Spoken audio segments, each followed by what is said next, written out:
Cabinet मंत्री संजय सिरसाट यांचे शहरात जंगी स्वागत।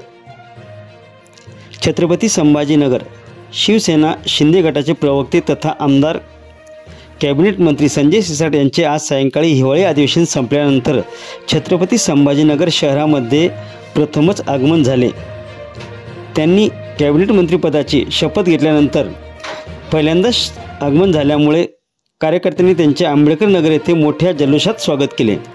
यावेळी कार्यकर्त्यांनी क्रेनच्या सहाय्याने कॅबिनेट मंत्री संजय सिरसाट यांना पुष्पहार घालत फुलांची उधळण करत फटाक्यांची आतषबाजी केली व वाजत गाजत त्यांचे स्वागत केले। यावेळी आंबेडकरी जनतेच्या वतीने त्यांना निळा फेटा बांधण्यात आला व त्यांनी आंबेडकर नगर येथील डॉक्टर बाबासाहेब आंबेडकर यांच्या पुतळ्याला पुष्पहार घालून अभिवादन केले। यावेळी कार्यकर्ते मोठ्या संख्येने उपस्थित होते।